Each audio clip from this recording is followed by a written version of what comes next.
lang ako ng dati ng gamit. Kinamit na ng panganay ko to. I-reuse lang natin siya. Para magamit naman ni Bunso. Ayan. Kasi naisip ko, ilalagyan ko ng mga gamit niya sa school. Kasi daycare na siya. Nag-aaral na kaya. Kailangan na rin niya ng lagayan ng mga gamit niya. Mga books niya, color, gano'n. Mga pencil. Eh, syempre, bata pa. Maraming anik-anik yan. Tsaka marami pang abubot talaga. Pagtsatsaga lang natin siyang turuan. Kasi bata pa eh, kailangan natin talagang i-guide muna siya. So, ito nga, yung mga nakatabing gamit ni kuya niya noon, nilabas ko. Pwede pa siyang magamit ulit para hindi na tayo mamili. Ayan, kaya nakakalimutan ko nga lang ba i-assemble ito kasi si kuya yung nag-a-assemble nito, hindi ako. Kaya, ayan guys. Lito-lito talaga ako dyan kung paano ko siya gawin. So, hanggang ayan, naisipan ko na rin kung paano nga ba siya gawin ulit. Paano siya i-assemble.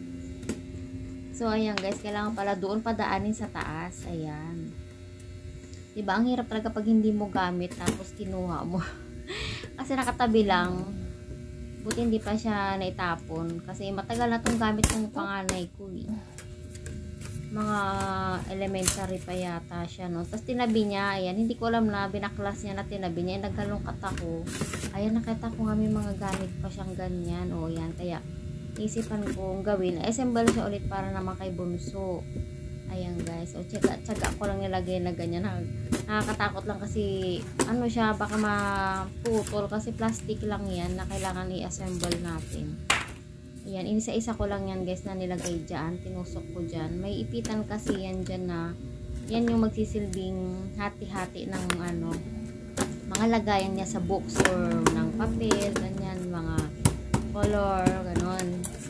Kasi tuturuan ko siya na maglagay dyan ng gamit niya. So, ayan na nga guys, nabuo ko na yung part na yan. Ayan, o, diba? Nagawa ko nang hindi ko, hindi ko talaga sure kung ganyan yung style niya nung una. Pero, ayan, tumama naman ako. Tapos, ayan guys, isunod na natin yung dito sa may harap.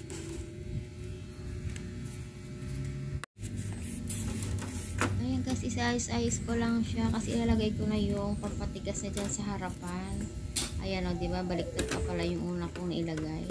So, ayan. Isiksik lang din natin kasi may lock yan dyan. Bawat isa. Kailangan natin siyang lock para kumapit din siya dyan sa panakhara. Kasi siya yung nagiging harang ng ating ilagayan ng mga books. Ayan siya guys. Ingat-ingat lang kasi stock na yan, medyo matagal nang nagamit kaya parang medyo nakakatakot na siyang gamitin kasi malutong na yung plastic niya, pero pwede pa naman siya guys, basta ingat-ingat lang.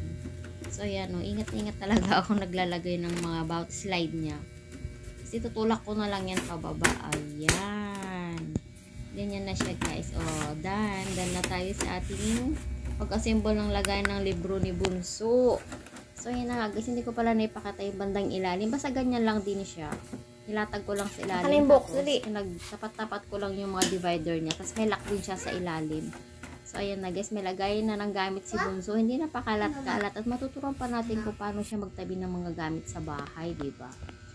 Ayan. O, diba, nakakatuwang. May magamit pa tayo. Basta itabi-tabi lang. Pwede tayo mag-reuse ng gamit, guys. Itabi lang natin ito para hindi tayo namimili ng mga gamit. So, ayan, may konting may konting crack nga lang doon sa kabilang sides, guys. Pero, pwede pa. Ayan, pwede pa nating magamit para hindi na tayo bibili. Naku, napakamahal ng mga bilihin ngayon. Kailangan nating maging wais. Ayan na siya, guys. O, sample ko lang na nilalagyan ko na siya ng mga books. Hindi naman books yung Bunso yan, pero sinasampulan ko lang siya lagyan ng mga books. Ayan. Ayan, diba napakasimple lang. Kaya kayang-kayang gawin ng ating mga kinder, daycare na mga anak grade 1, ganyan. Oh, ganyan na siya guys. Mas masinop na siya kaysa sa pakalat-kalat lang dyan sa labas. Ayan, thank you for watching!